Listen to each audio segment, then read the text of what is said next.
बहनों जैसा प्यार। वैसे तो सारी देवरानी जेठानी एक दूसरे से जलती हैं और लड़ती हैं, पर सुनीता देवी के घर में ऐसा नहीं था। सुनीता देवी की दोनों बहुओं में ही बहुत प्यार था और वो दोनों दोस्त की तरह हमेशा साथ रहती थी। ऐसे ही एक दिन सुनीता देवी की बड़ी बहू रेनू पोहे बना रही थी और रसोई में छोटी बहू काव्या आती है। अरे वाह भाभी, क्या खुशबू आ रही है। खुशबू से तो लग रहा है आपने पोहे में जान डाल दी है। आज तो माँ जी पोहे खाते ही आपके हाथ चूम लेंगी। काश मैं भी आपकी तरह इतने अच्छे पोहे बना पाती। अरे काव्या, तू इतनी परेशान क्यों होती है? जब तक मैं हूँ तो मेरे हाथ के ही पोहे खाना। फिर भी तेरे मन में है सीखने की तो मैं सिखा दूंगी। नहीं भाभी, तब तक आप हैं, मुझे इन कामों से दूर ही रखो। वैसे भी माँ जी के नखरे बहुत हैं, अगर गलती हो गई ना तो पूरा घर सर पर उठा लेंगी। इतना बोलकर दोनों हंसने लगती हैं। कुछ देर बाद रेनू पोहे लेकर अपनी सास के पास जाती है। पर ये क्या, जब सुनीता पोहे खाती है तो उसे बिल्कुल भी पोहे पसंद नहीं आते और वो रेनू पर भड़कने लगती है। बहू, आज तू क्या पोहे बनाकर लाई है? नमक तो बिल्कुल भी नहीं है इसमें, लगता है डालना ही भूल गई। पता नहीं कैसे पोहे बनाकर लाई है। पर माँ जी, नमक तो मैंने टेस्ट के अनुसार डाला था, जितना आपको पसंद है। तो इसका मतलब मैं झूठ बोल रही हूँ? वाह वाह वाह, उल्टा चोर कोतवाल को डांटे। क्या दिन आ गए हैं। अब इस घर की बहू मुझे बताएंगी और सिखाएंगी। नहीं नहीं माँ जी, मैं तो बस। अपनी सास की आवाज सुनकर काव्या अपनी सास के कमरे में आ जाती है, जहाँ वो देखती है उसकी सास उसकी जेठानी को खरी खोटी सुना रही है। अपनी जेठानी को सास की डांट खाता देख काव्या को बिल्कुल अच्छा नहीं लगता। वो अपनी सास से कहती है, माँ जी प्लीज भाभी को कुछ मत बोलिए, सारी गलती मेरी है। आज पोहे मैंने बनाए हैं। क्या तूने बनाए हैं? जब तुझे पोहे बनाने नहीं आते तो तूने हाथ क्यों लगाया? और जानती है ना, मुझे खाने के साथ बिल्कुल भी मजाक पसंद नहीं है। माफ करना माँ जी, मैं बस बनाना सीख रही थी, ताकि भाभी कभी अपने मायके जाए या फिर कभी घर में ना हो तो मैं आपको पोहे बनाकर दे सकूं। इस तरह काव्या अपनी जेठानी को अपनी सास की डांट से बचा लेती है और खुद सास की डांट सुन लेती है। कुछ देर बाद सुनीता की दोनों बहू वहां से चली जाती हैं। रेनू काव्या से कहती है, काव्या तूने ऐसा क्यों किया? गलती तो मुझसे हुई थी ना, फिर तूने क्यों डांट खाई? भाभी, जब मुझसे कोई गलती होती है तब आप मुझे बचा लेती है ना, फिर मैं आपको कैसे डांट खाने देती। और वैसे भी ना, पोहे बहुत अच्छे बने हैं। बस पता नहीं माँ जी आज क्यों भड़क रही है, ये सारी गलती उस नमक की है।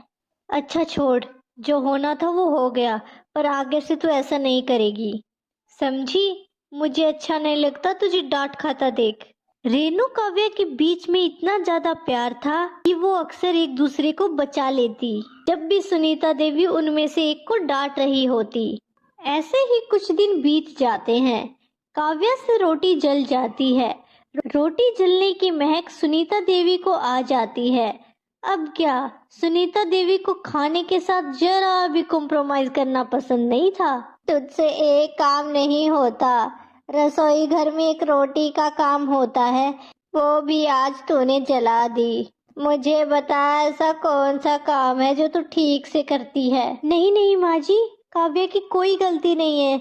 आज रोटी मैं बना रही थी, आखिरी रोटी थी इसलिए मैंने गैस कम कर दिया था और मैं भूल गई, जिस वजह से रोटी जल गई। मुझे समझ में नहीं आता, जब तुम दोनों को एक दूसरे के काम करने नहीं आते तो करती क्यों हो? अरे मुफ्त में थोड़ी ना अनाज जाता है, पैसे लगते हैं। पर तुम दोनों को क्या, तुम दोनों को तो अनाज बर्बाद करने से मतलब है। सुनीता देवी हमेशा की तरह अपनी बहुओं को छोटी सी गलती पर इतना सुनाकर चली जाती है। सुनीता देवी अपनी बहुओं के काम में जितनी गलतियां निकालती और जितना उन लोगों को सुनाती, उन दोनों बहुओं के बीच प्यार उतना ही बढ़ जाता और दोनों एक दूसरे की दोस्त बनकर रहती। ऐसे ही एक दिन सुनीता से मिलने उसकी पड़ोसन सपना आती है। अरे सपना बहन, क्या बात है, बहुत दिनों बाद आई हो मेरे घर। क्या करूं सुनीता बहन, कामों से ही फुर्सत नहीं मिलती। मेरे घर कौन सी बहू है जो घर का काम करेंगी। मेरी तो 2 बेटी थी, वो भी ससुराल चली गई। आज टाइम मिला तो सोचा तेरी बहू के हाथ की चाय पीने आ जाऊं। बहुत तारीफ सुनी है मैंने तेरे बहू की। हाँ हाँ, क्यों नहीं, बैठ आराम से, अभी रेनू को बोल देती हूँ, हमारे लिए चाय बनाकर ले आएगी। इतना बोलकर जैसे ही सुनीता रेनू को आवाज देती है, रेनू जल्दी से बाहर आती है और उस वजह से टेबल पे रखा वास टूट जाता है। यह देखकर सुनीता को बहुत गुस्सा आता है और वो सपना के सामने ही बहू को डांटने लगती है। बहू, अंधी हो गई है क्या? अरे इतनी भी क्या जल्दी रहती है, तेरी वजह से इतना महंगा वास टूट गया।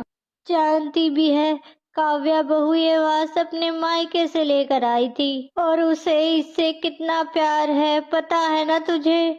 वो माँ जी, मेरा ध्यान नहीं गया, मेरे पल्लू में लगकर ये वास नीचे गिर गया, मुझे पता ही नहीं चला, मुझे माफ कर दीजिए। हमेशा तुझसे गलतियां होती है। अब तू बता, काव्या बहू को कहाँ से लाकर देगी इतना महंगा वास। सुनीता बहन शांत हो जाओ, वास ही तो था ना, कांच की चीजें तो अक्सर टूट जाया करती हैं, इतना क्यों भड़क रही हो। सुनीता सपनों की बातों का कोई जवाब देती इससे पहले ही काव्या वहां पर आ जाती है और टूटा हुआ वास देखकर दुखी हो जाती है।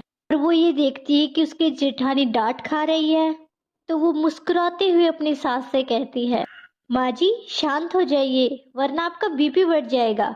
और ये एक मामूली सा वास ही तो था, मुझे पसंद आया तो मैं ले आई, ऐसे भी ना मैं इससे काफी बोर हो चुकी थी। सुनीता से कहती है, सुनीता तेरी दोनों बहुओं में कितना प्यार है, दोनों बिल्कुल दोस्त की तरह रहती हैं, पर फिर भी तू हर समय गलतियां निकालती है और अपनी बहुओं को सुनाने का मौका ढूंढती रहती है। मैं चाहती हूँ सपना, इसलिए मैं जानबूझकर गलती निकालकर अपनी बहुओं को डांटती हूँ, ताकि उनके बीच का प्यार इसी तरह बना रहे, उनके बीच कभी मनमुटाव ना हो। धन्यवाद।